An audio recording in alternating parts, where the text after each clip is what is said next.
G'day guys, Dean Silvester here, and I'm about to head out to Northwest Island and chase a bunch of fish on top water.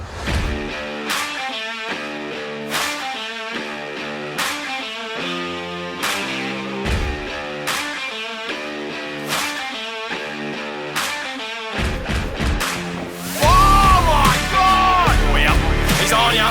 Oh my gosh! That's so huge! Wow! What a solid fish that was. Whenever I'm doing topwater fishing, the common question is, what is your go-to topwater rod? And topwater fishing is such an open-ended technique with so many different species of fish that you can chase, especially on the Great Barrier Reef. Anything from red throat through to giant trevally, Spanish mackerel, the works. So choosing a rod, for me, the simple question I ask back is, what lures are you going to throw and what PE rating of line are you going to use? When it comes to my topwater outfits, I can have anywhere up to 5 rods rigged ready to go for a topwater session. But if there's 3 I had to choose, particularly from the Grappler range, it's going to be my PE10, my PE8 and my PE6 outfit. First of my 3 go-to rods is my S82 Extra Heavy. It's a PE10 rod. It's for casting my bigger poppers, anywhere up to 180 grams, although the main runs I throw is 130, probably maximum 150 grams on that rod.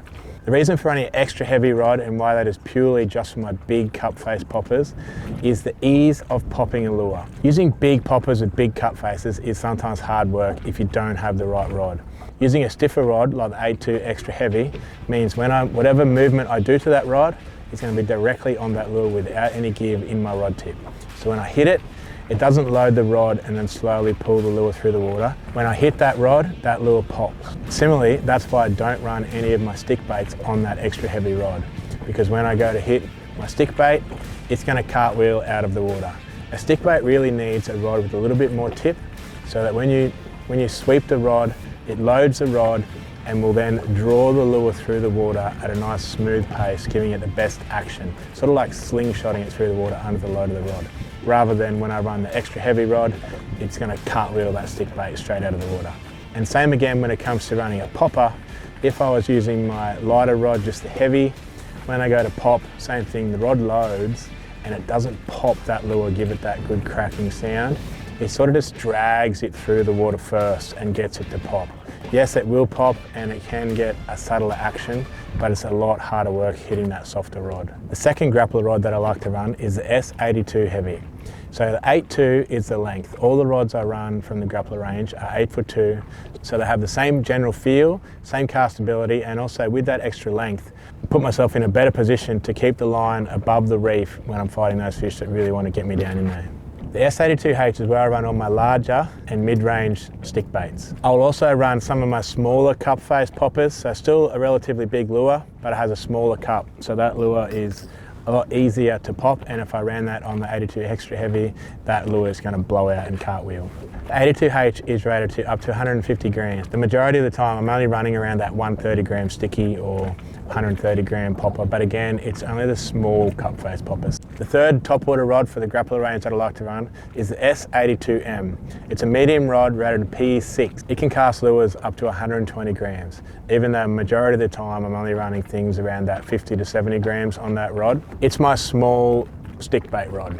Smaller lures, but I still want the power there. A lot of the times when I'm targeting coral trout and red throat and smaller reefies, I hook crazy fish like big GTs in the shallow flats or even Maori wrasse, and you still want that grunt and capability of that rod to be able to handle those fish. On my 82 Extra Heavy, which is my popping rod, I'm running the 18K Stella. Even though it's a PE10 rod, I'm still only running PE8 line.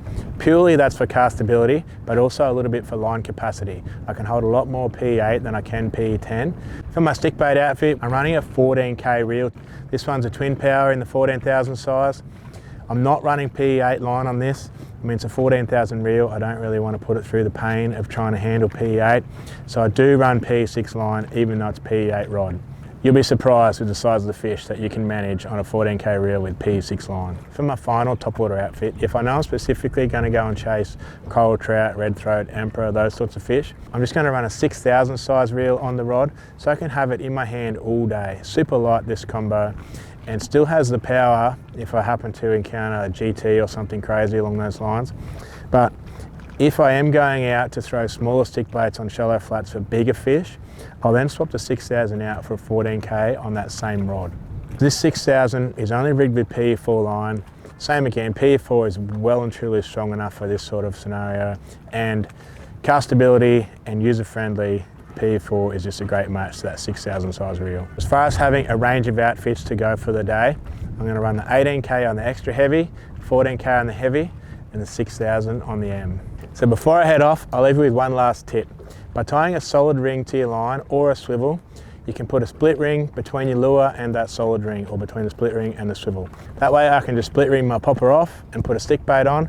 I'm not shortening my leader every time I want to change lures, and it gives you more time to catch more fish. If you want any more information about Shimano's Grappler range of rods, jump onto Shimano Australia's website, fish.shimano.com.